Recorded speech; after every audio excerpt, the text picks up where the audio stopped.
Hi and welcome back to Cut the Craggle. Today we're going to be taking a look at this. The LEGO Inside Magazine Issue 7. Originally it was supposed to come out on the 15th of April, almost 2 months ago. There's been no official reason given for this issue's delay, but I can only imagine it's because of everything that has been going on in the world with Chima virus. But now, it's here. It's finally here. Let's peel back the cover and see what's contained within these pages. This issue's comic begins with Parker, Jack and Spencer riding the subway home after a long day at the lab. Meanwhile, an underground construction worker called Bill accidentally crashes his digger and uncovers an old mine tunnel.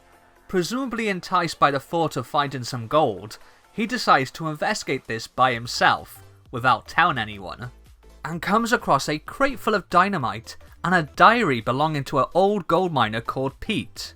Wait, as in Stinky Pete, from Toy Story 2? Well, actually, it seems from his photo that old Pete is really the Series 12 miner minifigure. Suddenly, the ghost of old Pete himself appears and possesses poor Bill, taking control of his body. Having just got off their train, Parker and Jack are alerted to the sound of explosions from down one of the subway tunnels. Also, can we take a moment here just to appreciate how damn sexy Parker looks in this panel? What? No, I told you, I don't have a crush on her. I just like the artwork. Honest. Our heroes go off to investigate and discover a gloomed up Bill, throwing dynamite around in the air as the ghost of old Pete continues his search for gold post-mortem. Now, I'm not a qualified miner, but that doesn't seem a very effective way of excavation. And why are the dynamite explosions different colours like fireworks? The gang decide it's too dangerous to try and trap the ghost around so many explosives, so they load the rest of the dynamite onto one of the minecarts and try to make off without him noticing. Unfortunately, old Pete does spot them and jumps into his own minecart. A speeding chase on the track begins that reminds me a lot of Indiana Jones and the Temple of Doom. Before long, our heroes realise they're almost out of track and decide to ditch their cart at the last possible moment before using their phones to trap old Pete's ghost as the dynamite goes up in a colourful explosion, leaving poor Bill to wade onto the beach wondering what the heck just happened. Whilst we didn't get any movement on the main arc, this was a really fun story, and I had a blast reading it. The references like the ghost miner being called Pete and looking like the Series 12 collectible minifig made me smile. And even the idea of his ghost coming out of the diary made me think of Harry Potter and the Chamber of Secrets. There were no real standout moments with the artwork, but it was consistently good throughout. Except for a couple of panels like this one, where Jack and Parker's eyes look like they're on acid. As well as the comic, of course, you also get a heap of other fun puzzles and activities, including a pretty cool and dramatic poster of Jack and some ghosts. This issue's highlighted set is the Newbury subway, which isn't exactly a new set anymore, but it's appropriate to the story in the comic. Rather than just the miner minifigure we were expecting, this issue actually comes with 2 minifigures.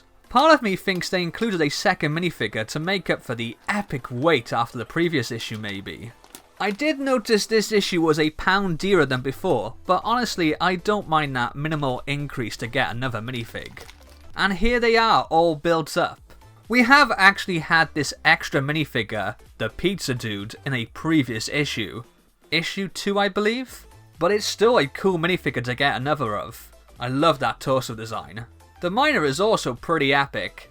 He's from the actual Newbury subway set and is another minifigure that it's good to get duplicates of with that construction uniform design. And here they both are, all gloomed up.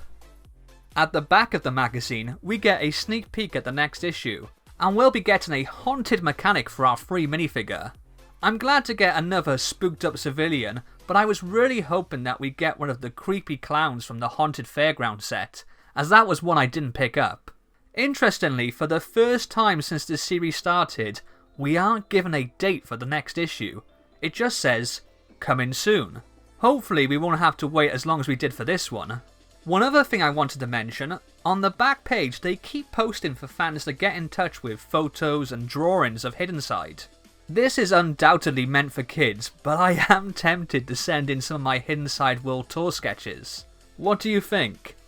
Let me know your thoughts on issue 7 of the LEGO Hidden Side magazine in the comments below, and if you think I should send in some of my artwork. Don't forget to like, and if you haven't already, be a hero, and hit that subscribe button.